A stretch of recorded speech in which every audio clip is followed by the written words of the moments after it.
Assalamualaikum at maalab na pagbati sa inyong lahat at welcome sa ikatlong episode ng Konektibong Pag-aaral, klase sa Araling Panlipunan 9. Kasama ang inyong pong lingkod, Ma'am Tasnim Marhum, ang gurong makabayan na kaagapay sa pagtahak sa mga aralin tungkol sa iba't ibang sistemang pang-ekonomiya.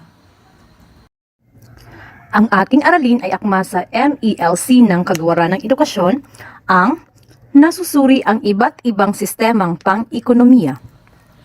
Kaya naman, halina't matuto at maging eksperto mga makabayang mag-aaral. Ihanda ang inyong self-learning module, ballpen at papel dahil bagong araw na puno ng kaalaman ng ating pagsasamahan.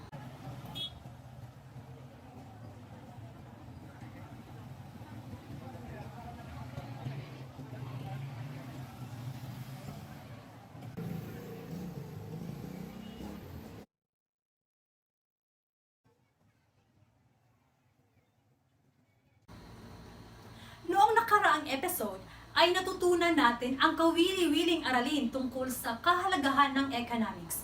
Upang mataya ko ang inyong natutunan, sabay-sabay nating sagutin ang mga sumusunod.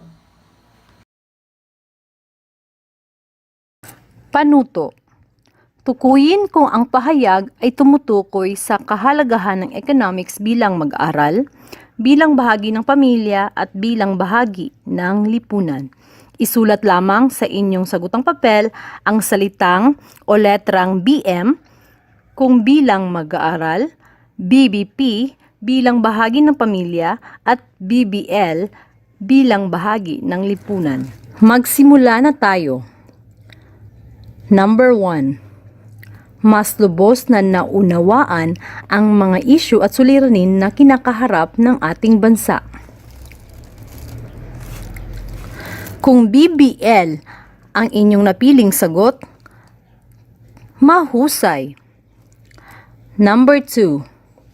Nakatutulong ito sa pagbuo ng mga matatalinong pagpapasya tungo sa iyong kinabukasan gaya ng paghahanap buhay. Kung BBL at BBP ang napili mo, mali ang sagot mo. Ang tama ay BM dahil tumutukoy ito sa kahalagahan ng economics bilang mag-aaral. Number 3. Naibabahagi ang sariling pananaw sa pamilya. BBP ba ang sagot mo? Siyang tunay. Number 4. Mas napapalawak ang pag-unawa sa sariling buhay at desisyon. BM o bilang mag-aaral ang sagot mo? Tama! Number 5. Mas lalong naiintindihan ang mga suliranin ng bansa at makapagbibigay ng pananaw sa mga suliraning ito.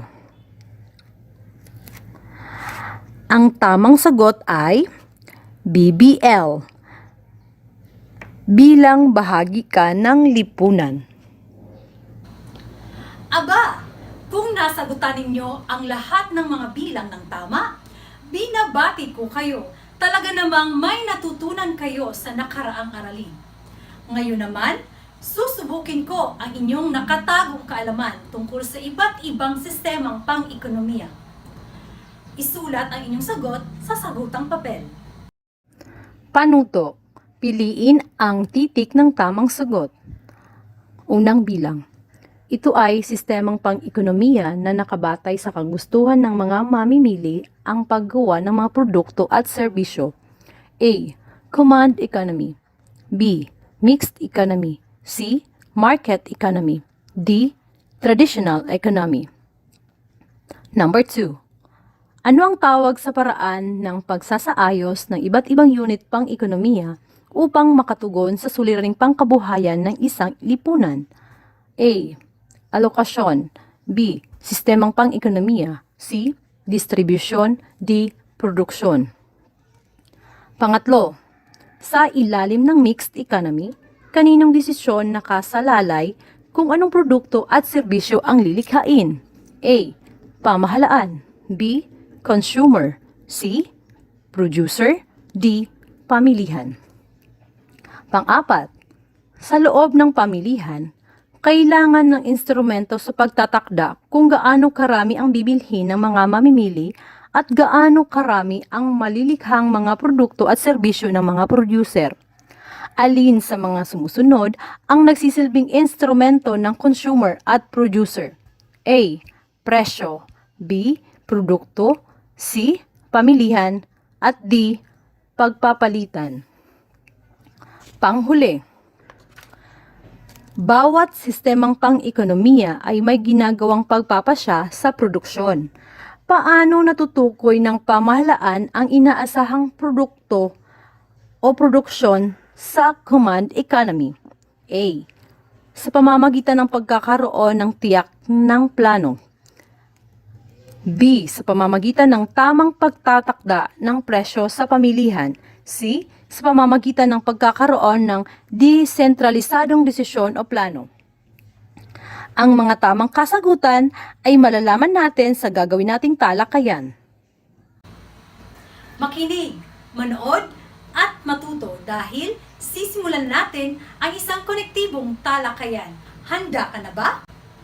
Ang walang hanggang pangangailangan at kagustuhan ng tao ay lumilikha ng kakapusan at kakulangan ng mga pinagkukunang yaman. Dahil dito, mahalaga na magkaroon ng sistemang pang-ekonomiya ang bansa. Ito ay para sa organisado at tamang pagdidesisyon ng pamamahagi ng mga pinagkukunang yaman. Halina't umpisan nating suriin ang iba't ibang sistemang pang-ekonomiya bilang sagot sa kakapusan. Ang sistemang pang-ekonomiya ay paraan ng pagsasaayos ng iba't ibang unit pang-ekonomiya upang makatugon sa suliraning nakapaloob sa produksyon, distribusyon, alokasyon ng mga produkto at serbisyo. Kailangang tumugon ang bawat lipunan sa apat na pangunahing katanungang pang-ekonomiko. Una, ano-anong produkto at serbisyo ang gagawin? Pangalawa, gaano karami ang gagawing produkto at serbisyo? Pangatlo, papaano gagawin ang naturang produkto at serbisyo? At panghuli, para kanino gagawin ang mga produkto at serbisyo? Ang alokasyon ay isang napakahalagang konsepto ng economics. Ito ang mekanismong ginagamit para sa paglalaan ng takdang dami ng pinagkukunang yaman. Sumasagot ito sa mga suliraning pang-ekonomiya ng bansa. Isinasagawa ang alokasyon upang hindi humantong sa pagkaubos ang mga limitadong pinagkukunang yaman. Tinutukoy din sa alokasyon kung paano at sino ang mga magbibigay halaga sa mga pinagkukunang yaman. Tunguhin naman natin ang iba't ibang sistemang pang-ekonomiya. Ang apat na sistemang pang-ekonomiya ay ang traditional economy, command economy, market economy, at mixed economy. Ano-ano nga ulit ang binanggit kong apat na sistemang pang-ekonomiya? Mahusay! Ang traditional economy. Nakabatay sa pangangailangan ng pamayanan ang paggawa ng mga produkto at serbisyo. Nakaayon sa mga sinaunang pamamaraan at tradisyon ang produksyon. Para sa mga madla ang ginagawang produkto at serbisyo, kinakalakal naman ang mga sobrang produkto. Ang command economy. Nakabatay sa kautusan ng pamahalaan ang paggawa ng mga produkto at serbisyo.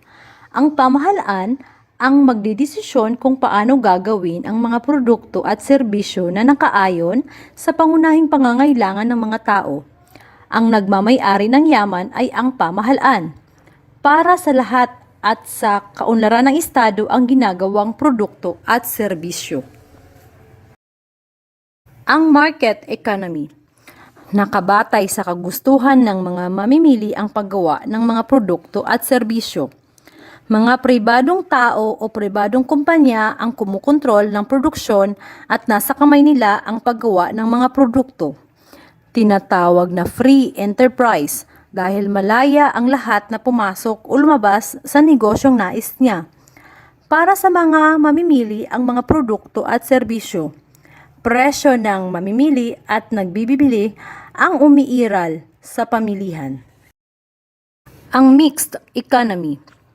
Nakabatay sa pamahalaan at pribadong mga nagmamayari ang paggawa ng desisyon sa pamilihan. Maaaring pinagsama ang pamahalaan at pribadong tao para matugunan ang mga pangangailangan sa kasanayan, teknolohiya at puhunan. Ang mga produkto at serbisyo ay pagmamayari ng pamahalaan at pwede rin ang pribadong tao na nagmamayari ng yaman. Kung nakinig at nanood kayo ng mabuti, maaari na nating tayahin ang inyong natutunan sa naging talakayan. Kunin muli ang sagutang papel at ballpen. Atin nang tayahin ang inyong natutunan sa naging talakayan. Piliin ang titik at isulat sa sagutang papel. Unang bilang. Ito ay sistemang pang-ekonomiya na nakabatay sa kagustuhan ng mamimili ang paggawa ng mga produkto at serbisyo. A. Command economy. B. Mixed economy. C. Market economy. D. Traditional economy. Ang tamang sagot ay letter C. Market economy. Pangalawa, ano ang tawag sa paraan ng pagsasaayos ng iba't ibang unit pang-ekonomiya upang makatugon sa suliraning pangkabuhayan ng isang lipunan? A. Alokasyon. B. Sistemang pang-ekonomiya. C. Distribution. D. Produksyon. Alokasyon or A ba ang sagot mo? Siyang tunay. Number 3. Sa ilalim ng mixed economy, kaninong desisyon nakasalalay kung anong produkto at serbisyo ang lilikhain? A. Pamahalaan at pribadong mga nagmamay-ari. Letter B. Consumer. C. Producer. D. Pamilihan. Kung ang napili mo ay letter A, pamahalaan at pribadong mga nagmamay-ari, mahusay. Pang-apat, ito ay sistemang pang-ekonomiya na nakabatay sa kagustuhan ng mga mamimili ang paggawa ng mga produkto at serbisyo. Letter A, command economy. Letter B, mixed economy. Letter C, market economy. At D, traditional economy. Ang sagot ay letter C, market economy. Number 5 at panghuli. Ano ang tawag sa paraan ng pagsasaayos ng iba't ibang unit pang-ekonomiya upang makatugon sa suliraning pangkabuhayan ng isang lipunan? A. Alokasyon. B. Sistemang pang-ekonomiya. C. Distribution. At D. Produksyon. Letter A ba ang sagot mo? Siyang tunay. Tandaan ang buod ng ating naging talakayan. Ang sistemang pang-ekonomiya ay paraan ng pagsasaayos ng iba't ibang unit pang-ekonomiya upang makatugon sa suliraning pangkabuhayan ng isang lipunan. Sa tradisyonal na ekonomiya, ang mekanismo ng alokasyon ay nakabatay sa tradisyon, kultura at paniniwala. Sa market economy, ang kagustuhan sa pangunahing katanungang pang-ekonomiko ay ginagabayan ng mekanismo ng malayang pamilihan. Sa command economy, ang ekonomiya ay nasa ilalim ng komprehensibong kontrol at regulasyon ng pamahalaan. Ang mixed economy ay sistemang pang-ekonomiya kung saan ang desisyon kung paano gagamitin ang mga pinagkukunang yaman ay nasa kamay ng pribadong sektor at pamahalaan. Maaari ninyong i-post ang inyong mga sagot sa Facebook. At huwag kalimutang gamitin ang hashtag Aral sa Aralpan. Ang may pinakamagandang sagot ay ating i-feature sa susunod na episode. Naging puno ng kaalaman ang ating talakayan. Inaasahan kong marami kayong natutunan ngayon. Muli, ako ang inyong gurong makabayan, Ma'am Tasni Maruhom ng Palabagan National High School na nag-iiwan ng isang katagang sa araling panlipunan, uunlad at giginawa ang ating bayan.